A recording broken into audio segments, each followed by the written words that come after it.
So you're thinking about making a move to Irvine. Maybe you got a job offer that you couldn't turn down. Maybe family is here. Maybe visited Southern California and you're ready to stop visiting and actually live here. Whatever brought you to this decision, the next question is always the same, and that is, what is this actually going to cost me? And that's what I want to cover in today's video. Irvine actually has some costs that are completely unique to this city, so things that won't show up on any national database or a cost of living calculator. So my goal is by the end of this video, you'll have the full picture. I'm going to compare what it costs to rent here versus buying here, and just what your daily life actually will run, everything from utility bills and such. So I'll also give you my honest answer to the question that ultimately everyone asks, which is Irvine actually worth it? So let's dive in. My name, by the way, is Danae Aballi-Mecham, and I do live in Irvine, and I've been selling real estate for 21 years. So I actually am not just selling this city, I live here.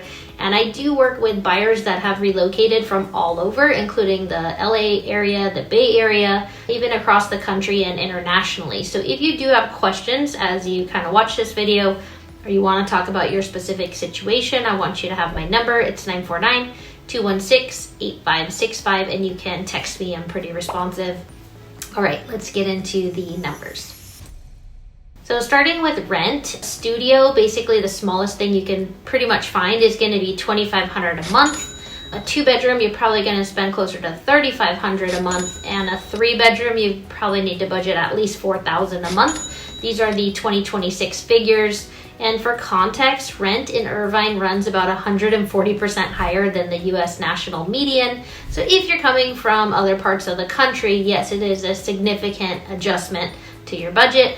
But if you're coming from San Francisco or maybe Manhattan, New York, you might actually feel like you're getting a deal. So one thing I want to flag about renting in Irvine, some apartment communities inside of our master plan villages can carry added fees even for the renters. So sometimes it's baked into your rent and sometimes it's charged separately, but you might want to inquire if those things are included. So now let's talk about buying. This is my specialty. I want to walk through both the single family homes and the condos because the numbers are meaningfully different. So for single family homes, my live data for this week shows a median list price of $2,698,000. That's $930 a square foot. And the market does have some flexibility right now, but it's still a slight seller's advantage, so that number is pretty strong. For condos and attached homes, the picture is more accessible. Our median list price is $1,324,000, which is $772 a square foot. So I just wanted you to have the general numbers so that these numbers already feel out of reach. Then the condos are where most buyers can get their start. Here's a perspective point that I want you to hold on to.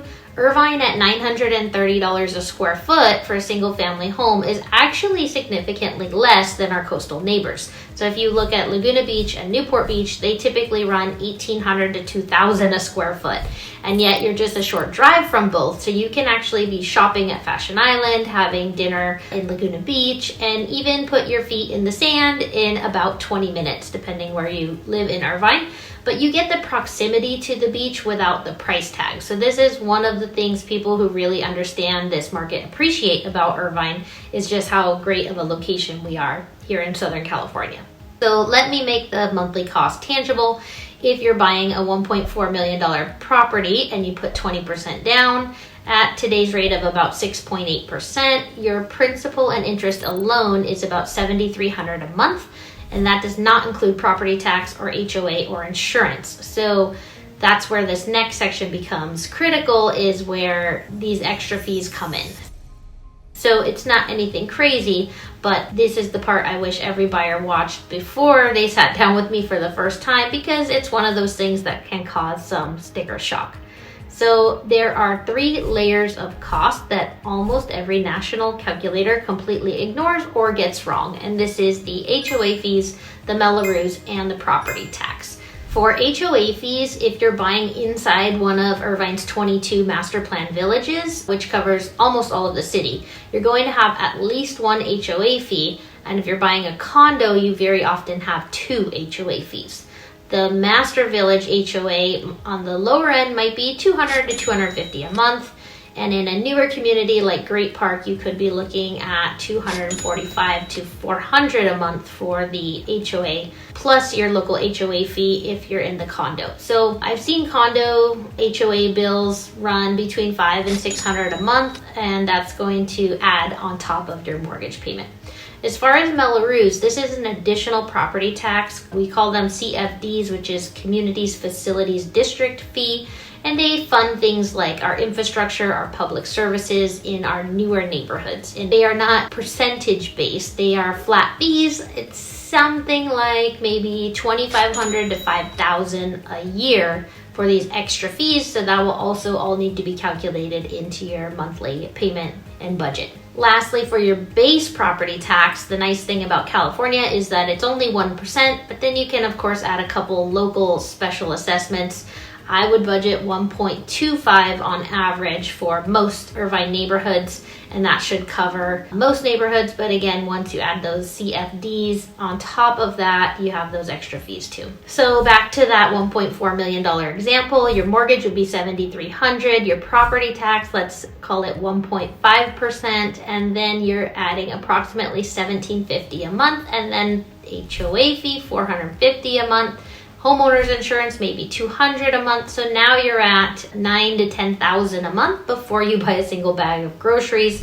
So I want to pause here and just let you know, if you are watching this and running the math in your head on a specific neighborhood or home type or price point, that's what I can do for you in just a few short minutes. So just text me and we'll make this a lot easier. I don't want you to get lost in the math of it. By the way, no pressure, no sales pitch, just information. So do feel free to text me.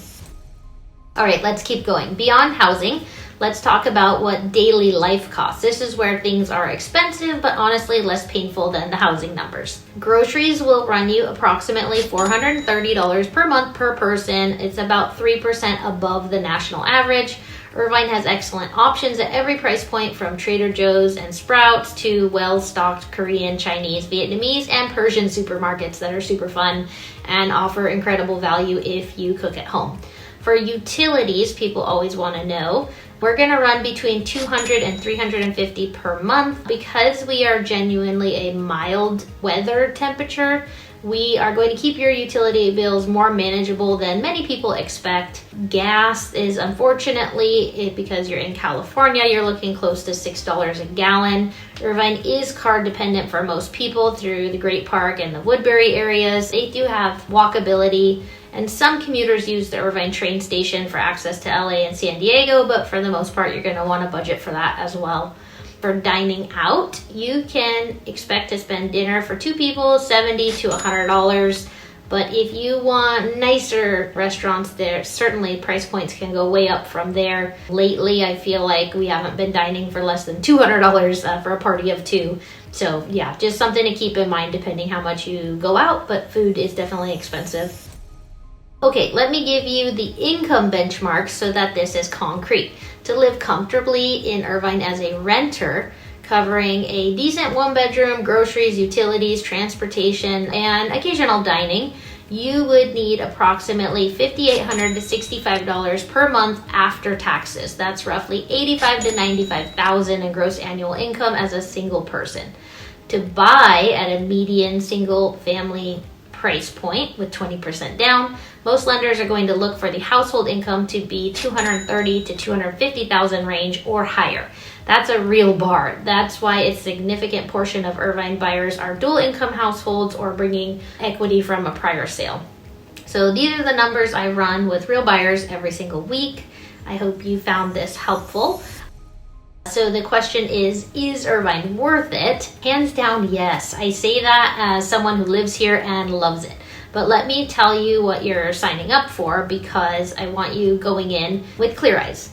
So in Irvine, you are most likely getting a smaller lot, okay? If you want to go more inland, you can get bigger lots. But when you're here in Irvine, your neighbors are going to be pretty close to you. It's likely that you also have a strict HOA. This means paint color options of tan, or tan. You have parking rules. I feel like this is a beautiful thing because it keeps everything orderly. But if this sounds like something that makes you cringe, you should just know ahead of time it's very strict on the rules and all of that. The other thing is, because we are smaller lots, you should just embrace how many beautiful parks we have in Irvine, how many walking trails, and not just in Irvine, but how close the sounds of the Pacific Ocean are, just a few minutes drive down the road. Also, I love Irvine for its schools. We are consistently ranked among the top public schools in the nation. And safety, we are also almost always ranked as one of the safest cities in the country. And our jobs here are genuinely strong. We have healthcare, bio, financing. I mean, it's just really a great job market. And let's not forget, our weather here is dang near perfect. So if you compare, like I said earlier, Irvine to Newport Beach or Laguna Beach, which are world-class destinations, you don't actually have to live there to enjoy them. So when you live in Irvine, they are in your backyard and you get to enjoy shopping, dining, and all the beach activities in just a short drive. So it's absolutely worth it. I love it here, and it is a premium that we wake up to every morning to live here, but well worth it. I've helped many people who come to Irvine for a projected 2-year stay in the tech space, and they end up staying for 20 plus years because it's such a great place to be. So is it worth it for you specifically? I would love to help you figure that out. It would depend on your income, your priorities, your stage of life, and which specific part of Irvine you are looking at as well. So I hope this video is helpful. Thank you for watching, and I hope you subscribe and follow me on to the next one.